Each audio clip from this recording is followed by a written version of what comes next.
Sir సభ్యులు లేరు, YCP MLAs. నా దీని మీద చిన్న వివరణ ఇవ్వాలనుకున్నానండి. దయచేసి కూర్చోండి ప్లీజ్.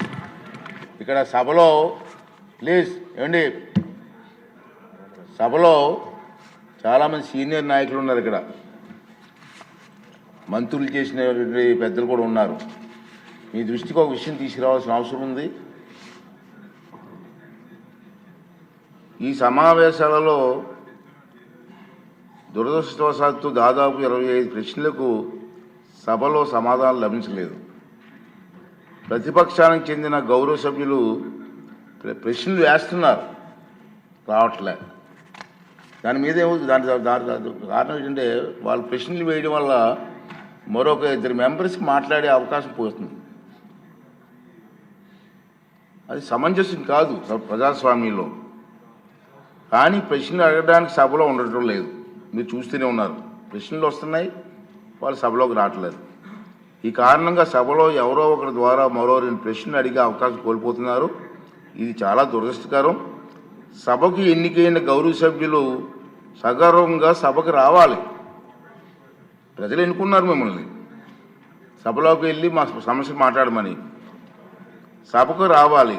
ఎవరికీ కనిపించకుండా వచ్చి సభ్యులు హాజరు పట్టికలో సంతకాలు చేసి వెళ్ళిపోతున్నారండి, దొంగలలాగా వచ్చి. మీరు గౌరవ సభ్యులే, ప్రజలు ఎన్నుకున్నారు, మీరు ఎమ్మెల్యేస్. దొంగలలాగా వచ్చి సంతకాలు పెట్టవలసిన అవసరం ఇచ్చింది కర్మ. ఒకసారి ఎమ్మెల్యేగా గౌరవప్రదమైన దీంట్లో ఉండి హాజరు పట్టికలో సంతకం చేసి సభకు ఆ మొహం చాటేయడం వారికి గౌరవాన్ని తగ్గించిందే తప్ప పెంచదని చెప్పి నా తాలూకు అభిప్రాయం.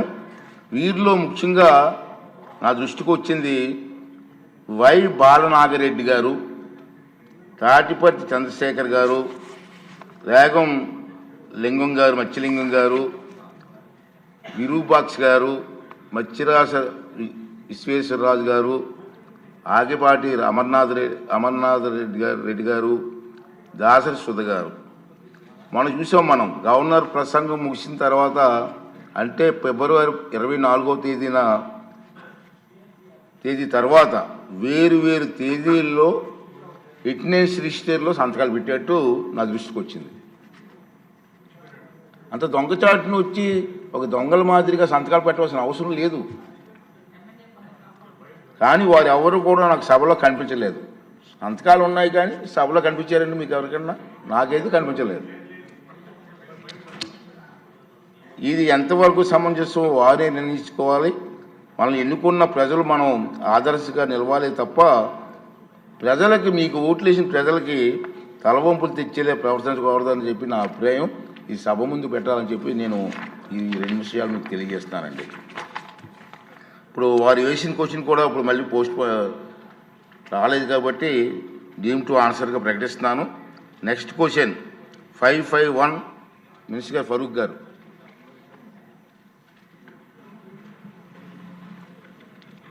సార్, వక్ఫ్ ఆస్తుల డిజిటలైజేషన్ వివరాల అనుబంధం ఏలో జతపరచడమైంది.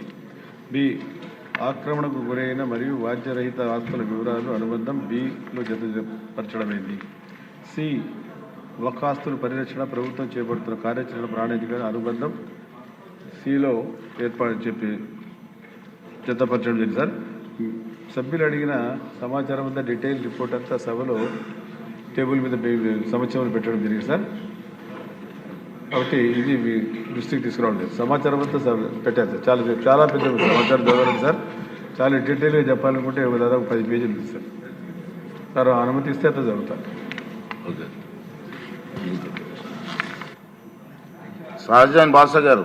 అధ్యక్ష, గౌరవ మంత్రి గారు, సీనియర్ మంత్రి గారు ఇంత పెద్ద ఇష్యూకి చాలా చల్లగా చెప్పారు. అధ్యక్ష, ఎలా ఉందంటే అది చావు కొబ్బరి ఎట్లా చెప్పినట్లుంది.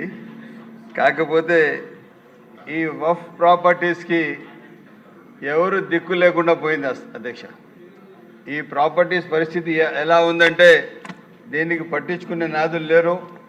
ఇది కొన్ని వేల కోట్ల ఆస్తులు. దీని గురించి సరైన ఒక ఒక అవగాహన లేకుండా దీనిపైన పూర్తి బాధ్యత లేకుండా పోతా ఉంది అధ్యక్ష. మీ దృష్టికి కొంచెం తీసుకుని వస్తాను. కర్నూలు జిల్లాలో సర్వే నంబర్ 524లో దాదాపు 10 ఎకరాలు 40 సెంట్లు 500 కోట్లు కల్లూరు విలేజ్ కల్లూరు మండలంలో మిస్యూజ్ అయింది అధ్యక్ష. అదేవిధంగా దీంట్లోనే ఒక డెంటల్ కాలేజ్ ఉంది. అదేవిధంగా దీంట్లో ఒక వైఎస్ఆర్సిపి నాయకులు కె జయమ్మ అని ఆమె పేరుతో రిజిస్టర్ చేసుకోవడం జరిగింది అధ్యక్ష. ఇదే కాకుండా జులేఖా మస్జిద్ అని కర్నూలులో ఉంది అధ్యక్ష. దాదాపు ఈ జులేఖా మస్జిద్కి 200 ఎకరాలు భూమి ఉంది. ఇది పూర్తిగా దాదాపు అన్యాక్రాంతం అయిపోయింది అధ్యక్ష. ఇదే కాకుండా సుల్తాన్ మొహమ్మద్ మాస్క్ అని 4 ఎకరాలు ఒక భూమి ఉంది. 1 సెంటు 1 కోటి రూపాయలు వెళ్తూ ఉన్నది. ఇది కూడా మిస్యూజ్ అయిపోయింది అధ్యక్ష. ఇదే కాకుండా నంద్యాలలో కూడా దాదాపు 70 ఎకరాలు ఉంది. అది కూడా మిస్యూజ్ అయింది అధ్యక్ష. ఇదే కాకుండా కడపలో సర్వే నంబర్ 14, 15, 16 ఏమి సొందల్ దర్గా అని చెప్పి ఉంది. అది మిస్యూజ్ అయింది అధ్యక్ష. హజరత్ రఖీబ్ బి షా అలీ దర్గా దాదాపు 5 ఎకరాల 75 సెంట్లు గత ప్రభుత్వంలో ఉన్న మంత్రులు ఎమ్మెల్యేలు కడపలో మిస్యూజ్ చేశారు అధ్యక్ష. ఇదే కాకుండా ఈ 7 రోడ్స్ మాస్క్ అని ఉంది, సొందల్ పంజా అని ఉంది. దీంట్లో సర్వే నంబర్ 748, 749 ప్రైమ్ ల్యాండ్స్ అధ్యక్ష. ఆ రోజులో ఉన్న కొన్ని కాంగ్రెస్ లీడర్లు కూడా మిస్యూజ్ చేశారు అధ్యక్ష. ఇదే కాకుండా 7 రోడ్స్లో గంజ్పీర్ 9 సెంట్రల్ ప్రైమ్ ల్యాండ్ అధ్యక్ష.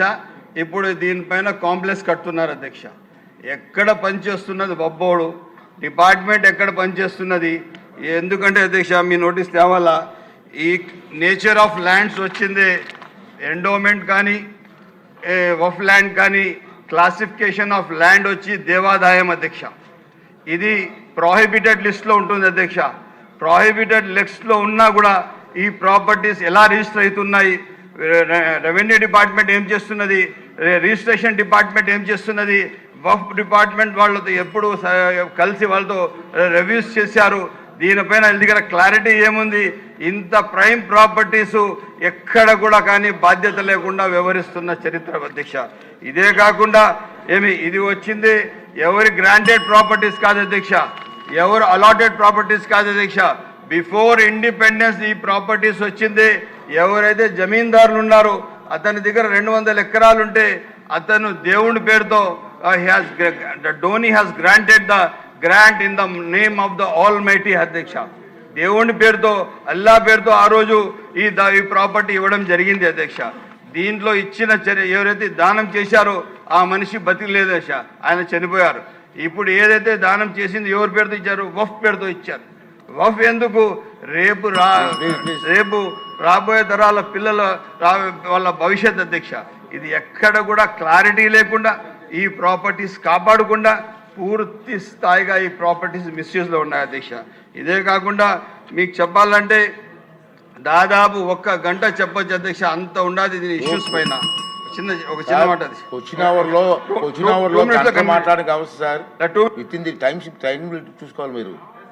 దానికి కావాల్సిన వేరే ఫార్ములా వెళ్ళొచ్చు మీరు. ఇప్పుడు ఎక్కడ కూడా కానీ ఆన్లైన్లో ఒక ప్రాపర్టీస్ లేదు దశ. ఈరోజు నేను ముఖ్యంగా క్వశ్చన్ కోరింది ఏమంటే డిజిటలైజేషన్ జరిగిందా? ఎక్కడ జరిగింది? ఎక్కడ కూడా కానీ డిజిటలైజేషన్ జరగలేదు.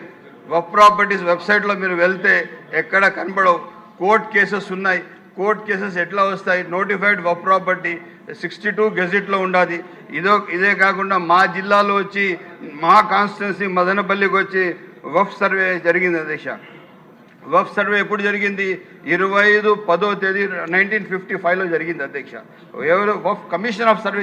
సారీ అండి మినిస్టర్ గారు ప్లీజ్ ఆన్సర్ వన్. నో మీరు టైం ప్లీజ్ మీరు వేరే కోణకి వెళ్ళండి. మినిస్టర్ గారికి సమాధానం చెప్పండి.